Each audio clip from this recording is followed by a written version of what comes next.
Yeah, baby. Selon le site monde.fr, il y a plusieurs études qui ont été faites sur le fait que les femmes deviennent de plus en plus progressistes et ça creuse un fossé entre les hommes qui deviennent de plus en plus de l'autre bord. Oh yeah, the other side! Moi, quand je veux pas une dissonance cognitive entre mon côté masculin et mon côté féminin, parce que j'ai un côté féminin, I've got a feminine side, baby! mais j'ai décidé d'essayer de les rapprocher un petit peu. Tu sais, moi aussi, j'ai une fille en dedans de moi qui crie des choses féminines. Rouge à lèvres, Bryan Adams! Comme la Journée internationale de la femme, c'était le 8 mars 2024. Mais pourquoi pas qu'aujourd'hui, dans la tradition du show, on célèbre ça en retard en même temps?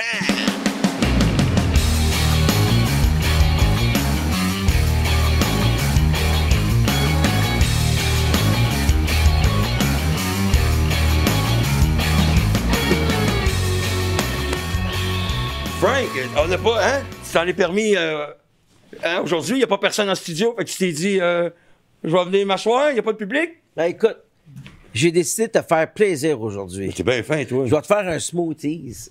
Ah! Ça, c'est une recette du chef Apollo, OK? Il s'appelait pas Guy, lui? C'est chef Apollo. OK. Il est écœurant, ce smoothies-là. Ah ouais? Il y a de la laitue dans ça, il y a de la kale, il y a du... Ah ouais? il y a de la poudre. Pas de quoi? Ah, c'est de la poudre. Mais là, niaise-moi pas, là, j'ai pas... Tu vas capoter, je te dis. C'est bon pour la santé, ça? C'est écœurant. Faut que ça goûte le genou qui frotte l'herbe quand Popeye, là, hein, Ouais. il va être faible à côté de toi. OK, ben c'était écœurant, ça. Je vais en profiter pendant ce temps-là, faire un éditorial que ça fait longtemps que je veux faire. Les gens me demandent toujours, Julien, Russie, Ukraine, t'en penses quoi?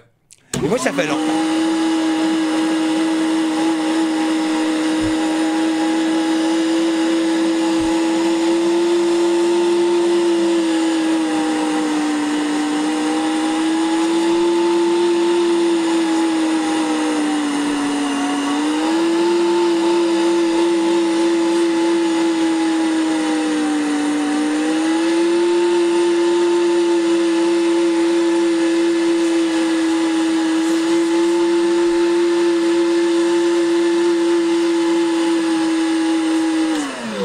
Fait que juste le steak haché à 1,15$ puis Taylor Swift, fait que, hein?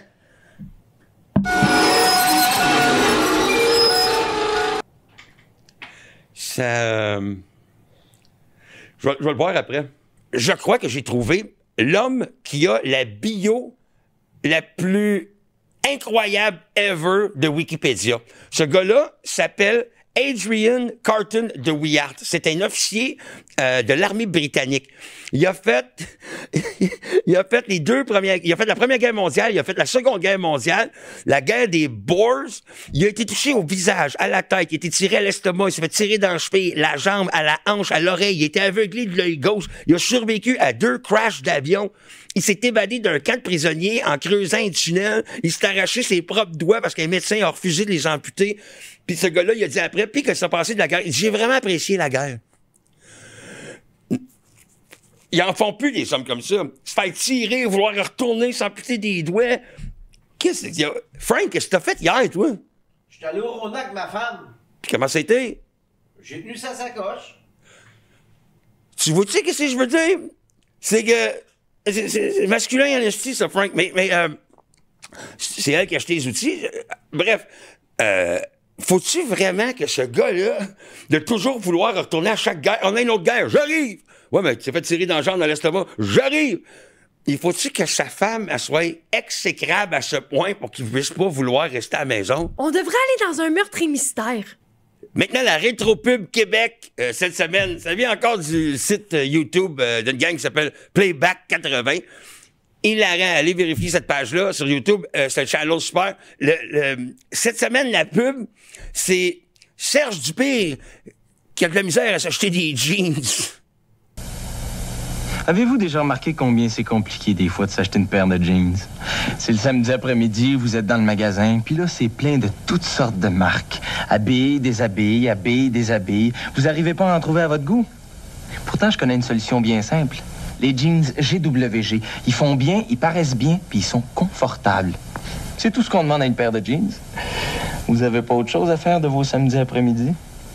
GWG, des jeans, des vrais. Avez-vous remarqué que c'est difficile de se brosser les dents? Hein? Tu brosses, tu recommences, tu brosses, tu recommences. Hey Serge, c'est pas compliqué de s'acheter des jeans, mais en même temps, ils s'en vont où? C'est un fond gris.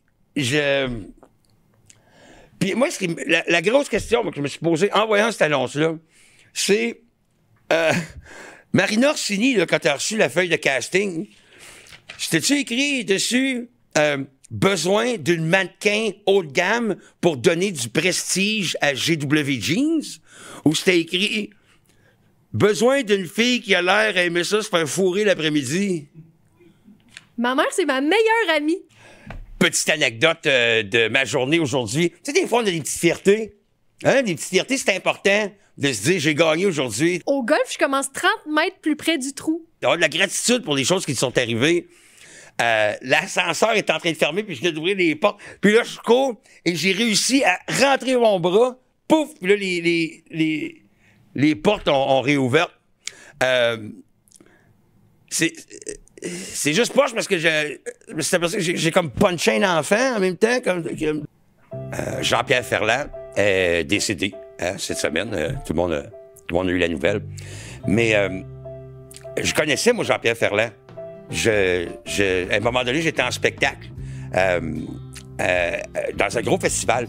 Et quand tu fais des spectacles dans les gros festivals, tes loges, ce sont des VR. Fait qu'on avait chacun, tout le monde, des VR. Et je vais toujours m'en souvenir, moi, je suis dans le VR, je suis dans mon VR, puis je sais que lui, il est de l'autre bord. Fait que là, je suis dans mon VR, puis j'ouvre ma fenêtre parce que je l'entends, lui, de son VR, sortir. Puis il s'en va, tu sais. Puis là, moi, je suis dans le lien, puis là, je le regarde, il sort. Fait que je voulais lui parler. Fait que je descends, je m'en vais. Et là, je le suis un petit peu. Fait que je lui fais, hey, mais il est allé dans le coin de même. J'ai entendu zip.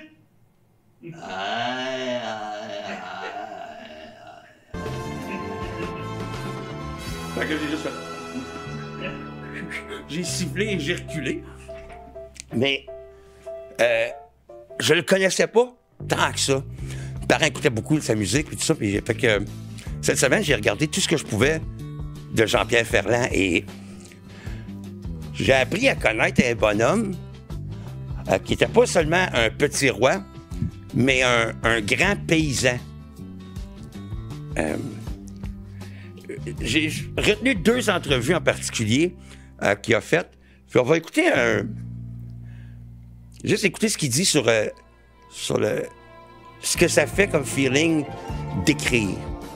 Et puis me montrer en public, ça sera la dernière chose. Quand on écrit, on va chercher des choses en soi qu'on ne soupçonnait pas. C'est toujours une recherche de la fantaisie. C'est passionnant. Pour moi, là, trouver une belle phrase, je tremble. Quand je tremble de tout mon corps parce que j'ai inventé une phrase. Annie dit, elle demande à madame, elle dit, est-ce que vous vouliez toujours être artiste? Puis lui, il répond ceci. Est-ce que vous rêviez, quand vous étiez jeune, d'être un artiste? Non, je rêvais d'être l'ami des artistes. J'avais... Mon fantasme, c'était... J'entrais dans l'autobus, puis là, il y avait Frank Sinatra qui disait « Salut Jean-Pierre! »« Salut Frank! Comment ça va? » Il s'assoyait à côté de moi dans l'autobus, puis tout le monde me regardait. Il a manifesté ce qu'il voulait quand il était jeune, ça y est arrivé plus tard. Et ça, on voit souvent ça sur Internet, la manifestation, la loi de l'attraction. Ça marche. Moi, quand j'étais petit, je me disais, je veux du poil, je veux du poil, je veux du poil. J'en ai eu. Puis à un moment donné, il dit, dans une autre entrevue, il est un petit peu plus vieux, il a eu le temps de prendre du recul. Et il dit ceci à son interlocuteur. J'étais pas très beau, j'étais pas très intelligent, j'avais pas grande qualité. J'étais pas très beau, pas très intelligent, j'avais pas beaucoup de qualité, mais il y en a plein qui réussissent de même, là. Pas obligé d'écrire des tunes. Il est vide, lui. Un endroit qui s'est bâti lui-même dans sa nouvelle maison pour écrire. Ça, c'est mon endroit d'écriture. Et c'est moi qui ai construit ça. Là, vous avez peut-être pas remarqué, mais t'as-tu déjà vu une face de caméraman qui se dit « Ah, oh, câlisse, on me spot dans le miroir? » Ça, c'est mon endroit d'écriture. Le gars, il dit, Un calendrier de pompiers puis des chandelles qui sentent bon. Dans son entrevue, à un moment donné, il parle beaucoup que la famille, c'est très important pour lui. Parce que mes frères... Oh, regarde! C'est ma famille! Moi, Robert, Monique, Antoine, Paul-Émile, et voilà. Attends une minute. Il y a quelqu'un qui n'a pas nommé, là. Il y a quelqu'un qui... Attends, là, regarde. Il y a Robert, il y a Monique, il y a Antoine, il y a Paul-Émile, il y a une madame, là, en rouge. Puis il se retient, il veut pas le... Il y a quelqu'un qui s'est fait retirer du testament. C'est un homme qui, à travers les entrevues, on pouvait se rendre compte que... Ben, il disait qu'il était égoïste, qu'il n'était pas un bon père pour ses enfants, mais que ses enfants l'ont pardonné, puis qu'il y a une belle relation avec ses enfants. Ils l'ont compris. Il dit que dans la vie, il a été très, très chanceux. De votre carrière? C'est effrayant comme je suis chanceux. Ça, j'en reviens pas. Ah oui? Toute ma vie était en partie, en moitié, que de la chance. Mais il faut dire, je suis cancérien, ascendant en lion, donc j'attire la chance. Je suis un homme joyeux, j'aime beaucoup m'amuser. Puis autant j'ai des dépressions énormes, autant j'aime la vie. Pas plus que ça, tu sais, je suis pas plus que ça. Par exemple, j'ai pas peur de mourir, par exemple. Vous pensez jamais à ça? Non, pas vraiment. Il a pas peur de mourir. C'est intelligent, ça. Il a pas peur de mourir, il pense pas... C'est sûr, parce qu'avoir peur de mourir, c'est un manque de savoir-vivre. Hey, j'écris une phrase! En 2020, Ferland avait sorti un album qui s'appelle Partir au vent. Et il y a une chanson là-dessus, ben bonne, qui s'appelle Télégramme à une folle. Chantes-tu toujours des cantiques à tamponner? Joues-tu toujours de la musique avec ton nez? As-tu rencontré Ulysse dans tes splendeurs? C'est sûr que si Ferland avait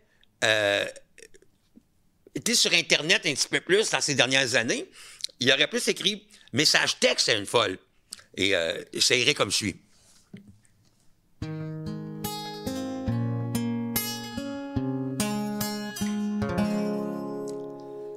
Cries-tu encore dans les avions avant de te faire sortir? Perds-tu souvent ta dentition parce que tu peux pas te contenir? Énerves-tu encore les skaters tellement tu veux qu'ils partent? As-tu reçu un bon coup de taser à l'entrée du Walmart? T'es folle, tout le monde le sait. T'es folle, tout le monde le voit. Mais reste comme ça, dans 15-20 ans, tout le monde le sera. Check celle qui coupe d'un cône pour éviter le trafic. Elle coupe d'un peloton de marathon, l'autre coupe d'un burger pis d'un frites. Il y a des jeunes filles qui font le bacon, d'autres vieilles qui font des fuck you, des voisines avec la rancune, d'autres qui décrissent la fenêtre du drive-thru. T'es folle, tout le monde le sait.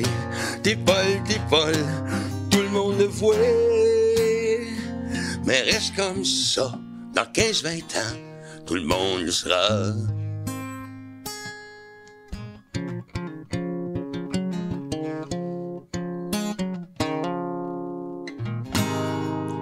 Merci beaucoup d'avoir été des nôtres cette semaine. Mon nom est Julien Tremblay. Le 17 mai prochain, à Montmagny, c'est complet pour le spectacle. Le 18, le lendemain, je suis à Lévis. Et le 1er juin, n'oubliez pas le show secret. Ici, 70 places limitées. Gênez-vous pas. Inscrivez-vous sur le julientremblay-humoriste.com. Passez une excellente semaine.